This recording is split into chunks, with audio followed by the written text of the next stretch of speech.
kasus di Polda Metro Jaya harus dihentikan karena tidak sesuai dengan apa yang karena ijazahnya tidak terbukti asli. Kalau ijazahnya palsu, berarti apa? Berarti pasal pencemaran nama baik, apalagi penghinaan, fitnah itu juga tidak ada. Justru kasus yang ada di Bareskrim ini harus dibuka kembali. Maka surat itulah tadi. Jadi nyambung ya kronologinya. Surat itu tadi yang itu adalah similar. Ya, similar itu mirip. Akhirnya yang mirip itu kemudian kami cross check dengan penampilan dari Bareskrim. Jadi kami gunakan sebagai bukti saya adalah ditampilkan Bareskrim meskipun itu hanya berupa fotokopi dan terlibat. Tapi meskipun berupa fotokopi dan terlibat itu ditampilkan di institusi resmi milik negara, yaitu Bareskrim. Itu kemudian kita analisis, kita perbandingkan dengan tampilannya dan kita analisis dengan temuan ketika kami ke KPU menerima langsung dari KPU dan itu sudah saya periksa juga sebelum saya berangkat kemarin ke Solo dan ke Bawah, ya itu adalah identik. Artinya apa? Hasil penelitian kami dalam buku tebal 700 halaman Jokowi Statement yang mengatakan 99% ijazah itu palsu, berarti kesimpulannya apa yang dikumpulkan oleh Jokowi di KPU dan insya Allah di tempat lain adalah palsu juga. Jadi itu yang paling penting, 99,9% ijazahnya adalah palsu.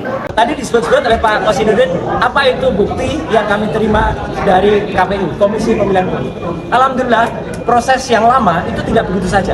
Proses yang lama dari KPU itu sudah kami terima minggu yang lalu bersama dengan Pak Dr. Bonatua Silalahi dengan Pak Michael Sinaga, ya. Kami menjemput surat itu di KPU. Karena tidak hanya KPU sebenarnya, kami mengirimkan itu ke 8 institusi. Termasuk diantaranya KPU Pusat, KPU DKI Jakarta, KPU Solo, dan beberapa tempat lain. Termasuk juga ke ANRI, ya, Arsip Nasional Republik Indonesia. Semuanya adalah harus memegang arsip itu. Karena seorang presiden yang kemudian sudah mencalonkan diri selaku calon presiden waktu itu dan calon wakil presiden itu pasti selalu ada pertinggal suratnya. Tidak mungkin tidak ada. Dan analisis kami adalah menggunakan analisis yang sudah pernah digunakan penampakan itu ketika pertama kali ditunjukkan oleh Dr. Sigit Sunarta tahun 2022 di kampus 11 Gajah Mada. Yang terakhir lucunya oleh Rektor UGM tidak berani ditampilkan lagi. Padahal itu penampilan pertama.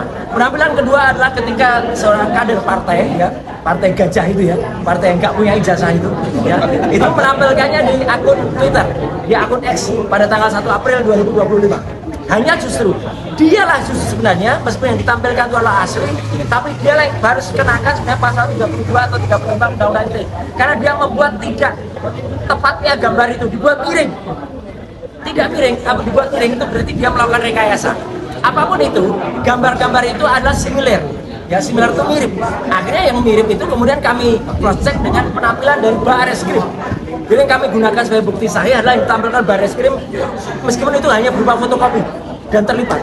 Tapi meskipun berupa fotokopi dan terlibat itu ditampilkan di institusi resmi milik negara, yaitu Bareskrim.